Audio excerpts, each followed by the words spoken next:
guys, nandito na nga si Mountain Peak Aero R7000. Yes po, isa to sa pinakabagong labas ni Mountain Peak Road Bike. Tatlo po yan ha. Tatlong klase po ang dumating ngayon kay Mountain Peak Road Bike. Ito po muna yung uunahin nating e-bike review or e-bike check, si Mountain Peak Aero R7000.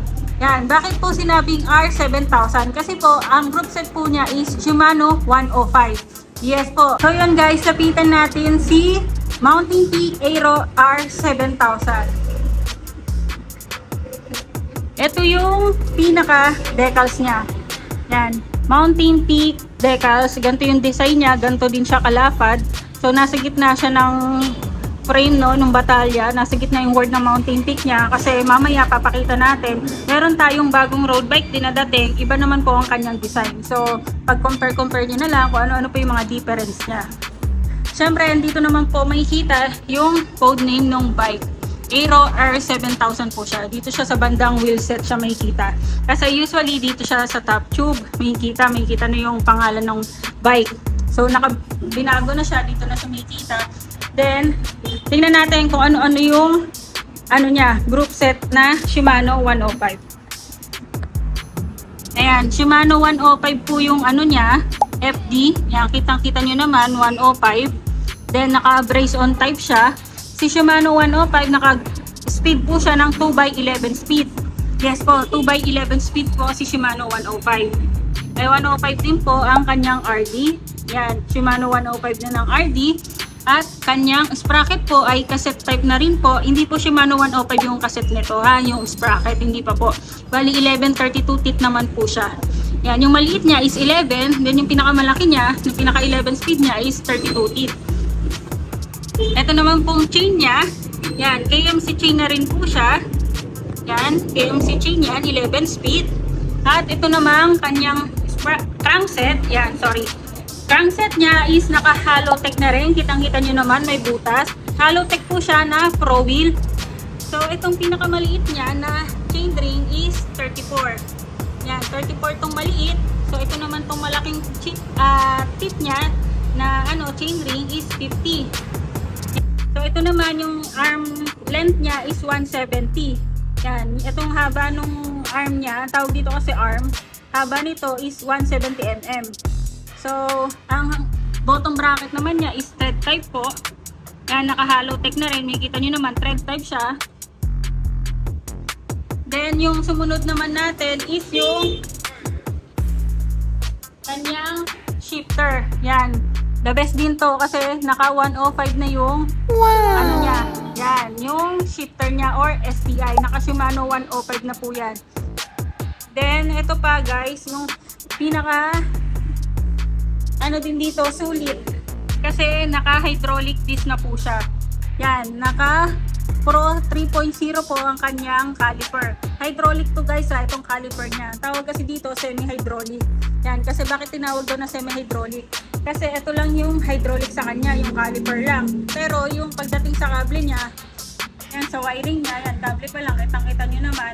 Dapat kasi pag sinabing full hydraulic, itong cable niya, sa loob niyang fluid yung siya, gumagana.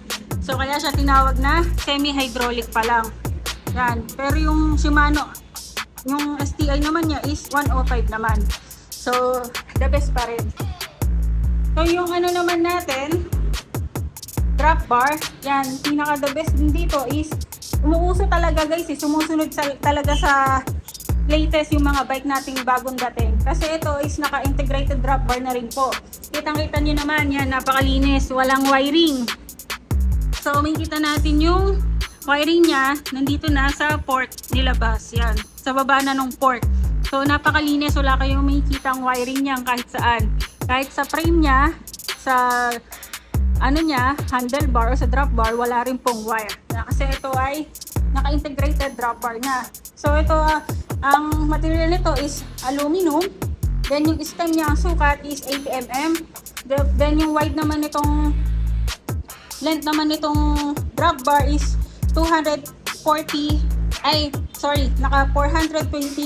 mm po yung lapad nitong drop bar. Then, silicone na rin po yung kanyang bar tape. Kitang-kita nyo naman. Silicone silicone siya, malambot siya guys. So Shimano na rin yung STI cover niya. Yan, Shimano na rin. Yan, ito po is seal bearing headset na rin po siya. Yan, Mountain Peak po yung headset. Kita nyo naman, Mountain Peak. Yung seal bearing niya, yung headset niya is seal bearing na rin.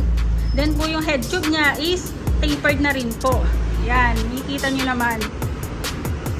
Tapered na to. So yun guys, ito nga pa lang si Mountain Peak Aero R7000. Yung frame niya, yan, yung pinaka-frame po niya is alloy po. Yes po alloy po yan. Alloy tong frame niya. Pero, yung port po niya, ito, yung pinaka-tinidor po niya is carbon. Yan, carbon po ito. Material po niya is T800 na po. Gawa po ito sa T800 na guys Mas mataas na to. Mas matibay syempre kasi dati nilalabas pa nila yung T700 pero ngayon nag-upgrade na siya to T800. True axle siya. Yan, true axle yung harap niya. True axle din yung likod niya. Ayan, so sa rim naman, meron tayong aerowick rim. Yan. Ang sukat nito is 40 mm yung lapad. Ito alloy to, tubeless ready na rin to guys Tubeless ready tong rim niya. Pero itong spokes niya, yan, bakal pa lang po. Kaya advice ko po, unang papalitan dito yung spokes niya, gawin natin stainless. Pero itong nipples niya yan, alloy, stainless na. Ito naman yung kanyang tire. Pakita natin. Yung tire niya is naka CST tires po siya. Yan, CST tire siya. Ang lapad niya is 700 by 28C. Yes po, 700 by 28C po ito. Wired to guys, hindi pa siya pwedeng i-tubeless yung gulong. Pero yung rim niya, tubeless ready na. So, kung balak nyo magpa-tubeless, bibili na lang kayo ng folding tires. Then, yung sealant and tubeless rim tape na lang yung bibili nyo rin.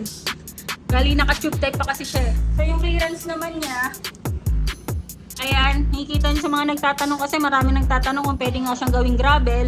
Pero hindi po. Yan, kitang-kita nyo naman, pang road bike lang talaga yung design ng frame na to. 28C na tong gulong. So, kaya nito siguro max nito 30 mm. 30 lang.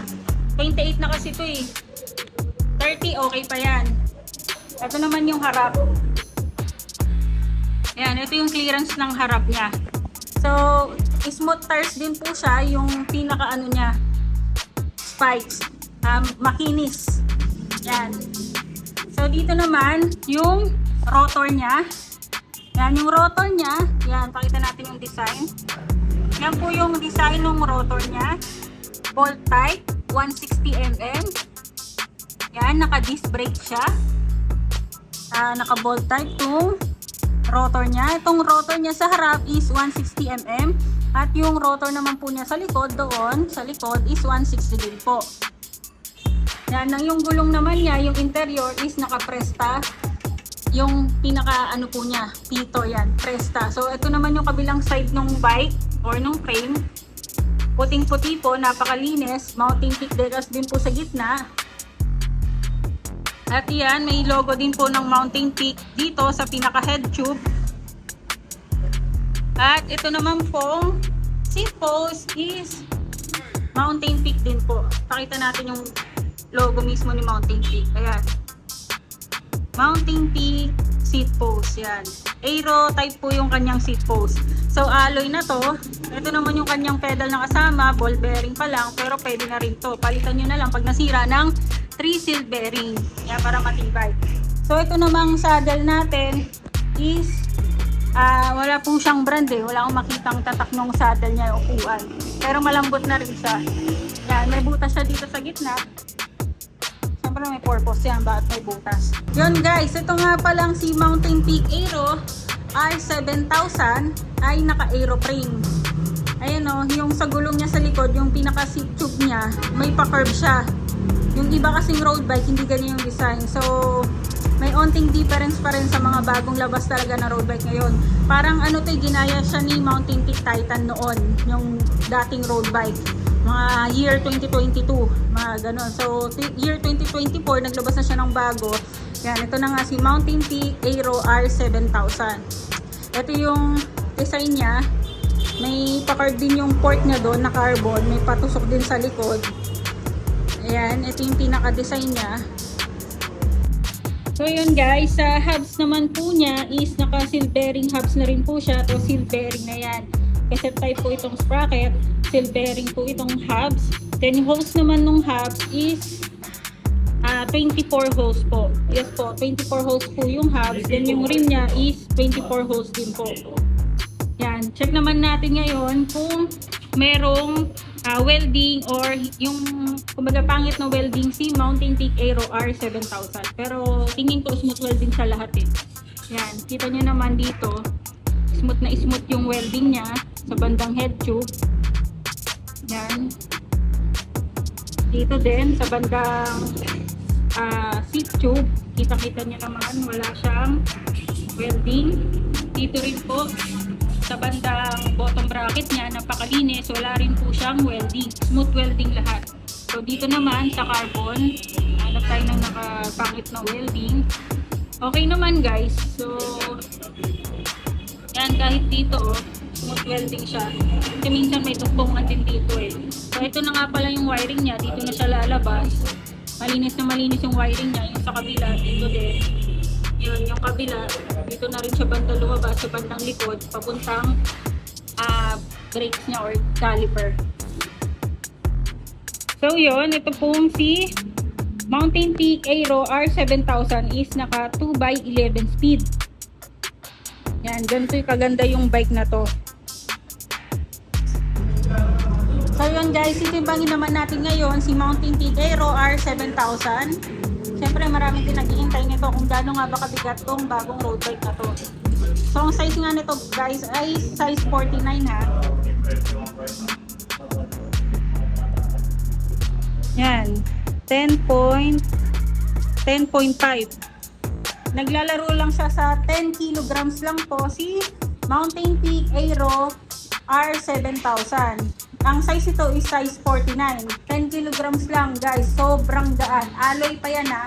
So yung carbon lang dito, yung port lang. So napakagaan niya pagdating dito sa road bike na to. Okay na okay itong gantong gaan.